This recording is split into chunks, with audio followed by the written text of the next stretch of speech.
কারণ ওরাই আগামীর প্রধানমন্ত্রী, আগামীর প্রেসিডেন্ট, আগামীর মন্ত্রী তো ওরাই।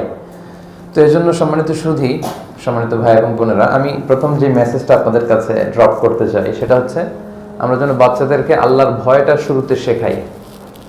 আল্লাহর ভয়, যে কেউ দেখে না কিন্তু আল্লাহ দেখে, এইটা বাচ্চাদেরকে আমাদের শিখাইতে হবে। সাইয়েদনা ওমরে ফারুক রাদিয়াল্লাহু তাআলা আনহু, উনি ইসলামের খলিফা ছিলেন, আপনারা জানেন। আপনাদের মধ্যে থেকে কেউ কি বলতে পারবেন উনি কততম খলিফা ছিলেন? ওমরে ফারুক দ্বিতীয়। মাশাআল্লাহ, গুড আনসার। দ্বিতীয় খলিফা ছিলেন উনি। রাত্রিবেলা লুকিয়ে লুকিয়ে ছদ্মবেশে জনগণের খোঁজ খবর নিতেন আর কি, জনগণের কি অবস্থা, কে কেমন আছে। তো একদিন রাতে তিনি পুরো মদিনাতে খোঁজ খবর নিয়ে বাড়িতে ফিরতেছেন। হঠাৎ করে তিনি প্রাচীর ঘেরা একটা ঘরের ভেতর থেকে একজন বৃদ্ধা নারী আর একজন যুবতী মেয়ের কনভারসেশন শুনতে পেলেন, কথোপকথন।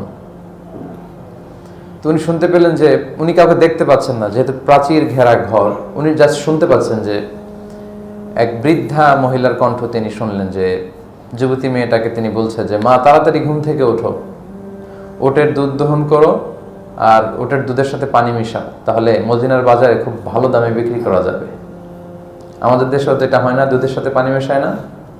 এদেশে অবশ্য দুধের সাথে পানি মেশায় না, পানির সাথে দুধ মেশায়, মানে আরো ভয়ঙ্কর অবস্থা আর কি। তো তখন ওই যুবতী মেয়ে উত্তরে বলতে শুরু করলো যে, আম্মা জান, আপনি কি বলেন? আপনি জানেন না যে ওমরে ফারুক তো ফরমান জারি করেছে, মদিনার কোনো বাজারে দুধের সাথে পানি মেশানো হয়েছে, এটা যদি প্রমাণিত হয় কঠিন শাস্তি দেওয়া হবে। তখন ওই বৃদ্ধা মহিলা বলতে লাগলো যে, আরে পাগলি মেয়ে, বলে কি, এত গভীর রাত, রাত বাজে 4টা, তাহাজ্জুদের সময়, এখন কি ওমরে ফারুক দেখবে নাকি? বা ওমরে ফারুকের যে পুলিশ বাহিনী, সিকিউরিটি, ওরা দেখবে নাকি? কেউ দেখবে না, তুমি তাড়াতাড়ি পানি মেশাও।